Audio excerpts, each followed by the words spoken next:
Pranam Sadhguru. En quoi est-il important de nommer un bébé selon l'heure et le lieu de naissance? L'alphabet sanskrit vient d'une certaine compréhension de la création elle-même, parce que ce langage n'a pas été créé pour communiquer. Ce langage n'est pas une langue inventée dans le but de communiquer. C'est un langage que les gens ont déduit de l'existence. C'est un langage qui a été développé par l'observation, pas par l'imagination. De bien des façons,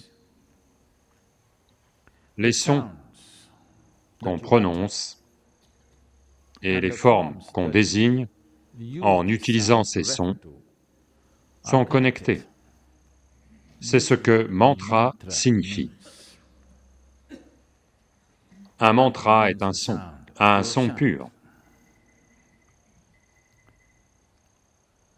Un yantra est une forme correspondante. Pour comprendre cela, si vous vous y connaissez un peu en physique, au moins au lycée, si vous avez étudié la physique, vous avez à coup sûr eu au moins un chapitre, 2 pages sur le son. Si on introduit un son dans un oscilloscope, un instrument de mesure du son, selon sa fréquence, son amplitude et d'autres dimensions du son, ça va produire une forme spécifique à chaque fois. Donc un son a une forme associée. De même, une forme a un son associé. Maintenant, quand un enfant naît, selon la situation géométrique du système solaire,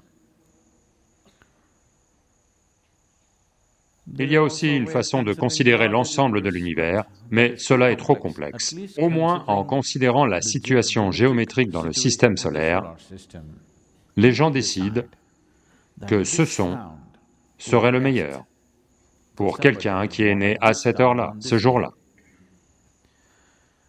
Ceci a un certain fondement scientifique, mais il y a une certaine marge de manœuvre parce que l'alphabet sanskrit a 54 lettres. Ces lettres peuvent être décomposées en quelques centaines de sons mineurs. Il est très complexe de nommer les gens à partir de ces sons mineurs. Quand il s'agit de les renommer, s'ils s'engagent dans brahmacharya ou sannyas, quand on les renomme, on fait un peu plus attention, pas selon la naissance, mais en regardant certains aspects de qui ils sont et comment ils abordent l'initiation. En fonction de ça, on va ajuster le nom pour que ce nom ou ce son corresponde à cela, pas à la signification. La signification n'a pas d'importance parce que la signification peut être inventée. Maintenant, on doit nommer votre enfant de telle façon que chaque fois que vous appelez ce nom, quelque chose en lui doit se relâcher. Mais si vous l'appelez Anirudh,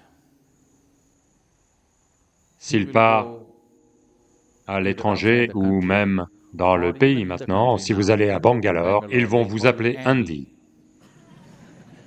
Ok?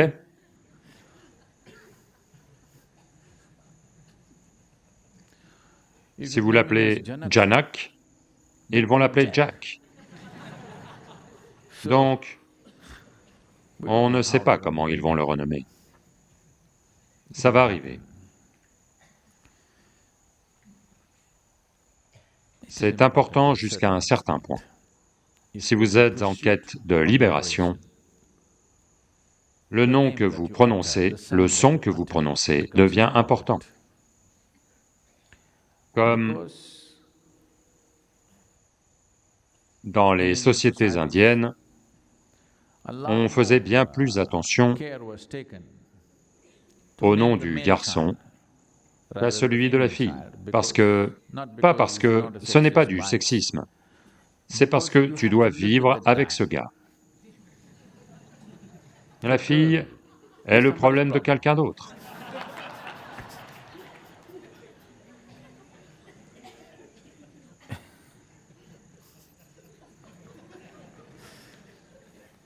Parce qu'il sera là jusqu'à ta mort. Maintenant, quand tu meurs, si tu veux appeler ton fils, tu l'appelles Shiva. Joli. Si c'est Sam, que faire? Donc les parents s'en préoccupent. On va continuellement... Parce que lui-même n'utilisera peut-être pas son propre nom souvent, mais nous, on va devoir prononcer ce nom continuellement, ce qui fonctionne pour la géométrie de la famille. La fille, ils ne savent pas comment l'appeler, parce qu'ils ne savent pas encore qui elle va épouser. Donc en général, quand la fille se mariait, il changeait son nom au moment du mariage. Vous savez ça?